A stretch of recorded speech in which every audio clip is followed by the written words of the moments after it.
Hi, I'm Margie from The Earth Heals. Today we're making a non-toxic laundry powder. I start with Fel's Naphtha.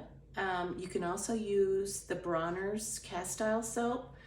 The key is to use a box grater and use the fine grating so that you end up with a nice powder that will dissolve easily. You will also add baking soda and super washing soda along with borax. I like to use a sprig of rosemary for fragrance, but feel free to use a combination of essential oils. I have some suggestions that I'll drop below, but it's equal parts your laundry soap,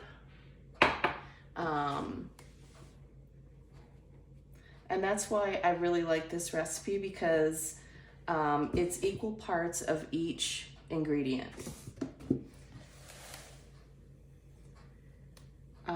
Which is really great, because then you can double it or triple it, quadruple it, whatever works best for you.